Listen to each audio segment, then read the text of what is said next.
In honor of Halloween, we invited local sports podcast host and speaker Amy Siegfried to talk to us about haunted sports, we'll call them venues around North America. And Amy, or should I say Donna Kelsey, good morning. Good morning. Thank you for having me. I'm wearing my Blue Jackets because we're talking about the home of the Blue Jackets later, and you are Donna Kelsey. I mean, everyone's Taylor Swift and Travis Kelsey, so I thought I'd take it to the OG, to Donna Kelsey. I love Midwest mom. My mom is a Midwest mom. Love it. Okay, so we got 6 of these. Let's get going. First up, the haunted Skirvin Hotel in Oklahoma City. Yes, so talk about a competitive advantage. Sending your teams to go play at the Skirvin, or stay at the Skirvin Hotel. So basically a maid who was there became pregnant with the owner's baby. Okay. Was locked in a room all the way through pregnancy and after childbirth, and had had enough and has jumped out the window with the baby and has been seen walking the halls, goes into people's hotel rooms, has been seen in the people's showers. And so if you're at the Skirvin, just be prepared. I've never seen anything there, and I will not be staying there now that I know this story. Right, and there are multiple reports of NBA players who will not stay there when they play the Thunder. Correct. Okay, up next we go to the University of Notre Dame. We've got a famous athlete, Ronald Reagan is involved. I mean, this is just a whole thing with Notre Dame. So the story goes back to George Gipp, who was a great player for Notre Dame in the 20s.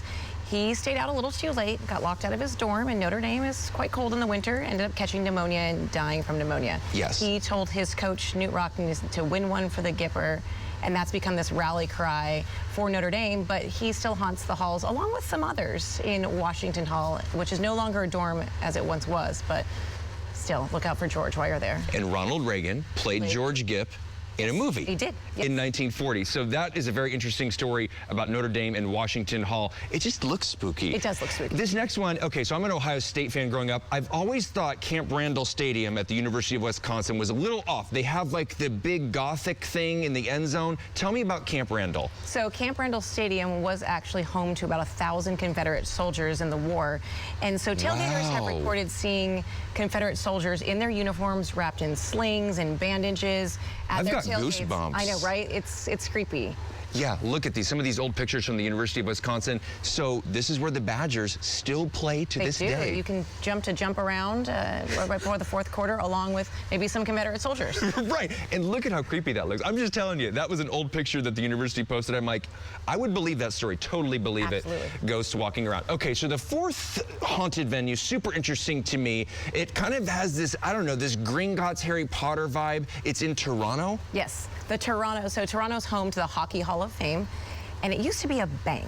And so back in the 50s, there was an employee named Dorothea who went into the women's second-story bathroom and shot and killed herself. Okay. There have been reports of seeing Dorothea in the second-story women's bathroom. People have seen her on tours.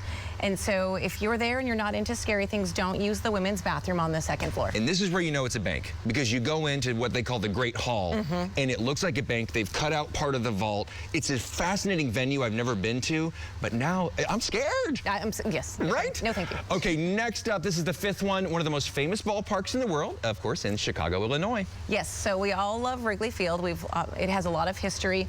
It's haunted, as you could imagine, right? So the bullpen phones ring in the middle of the night. Security's reported that, and that's allegedly Charlie Grimm, the manager of the Cubs, who was calling the bullpen to call on a pitcher.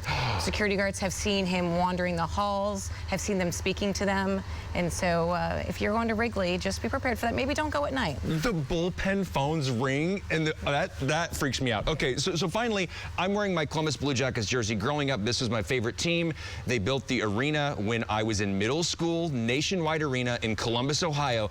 I never have heard this story. Tell me about this. This one, to me, is the creepiest. Yes. So, where the Blue Jackets play, Nationwide Arena, was the site of the largest and most deadly prison fire in American history. There's the old Ohio Penitentiary right there. Over 300 prisoners died, and people have reported, out by the parking garage especially, smelling smoke.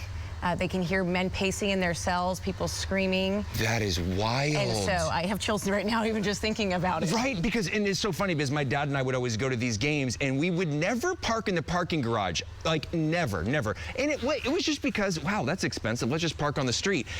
But now I'm so glad. Maybe your dad knew something that he didn't want to tell you. Right, because yeah, he was around in the 70s. He knows what's up. So anyway, real quick, thank you for these stories, Amy, these spooky stories all across North America. And even despite the stories, some of them still look pretty interesting to visit, but now you know. Now you know. You're prepared at least. All right, we appreciate it, Amy. Thanks Thank for you. your Happy time. Halloween.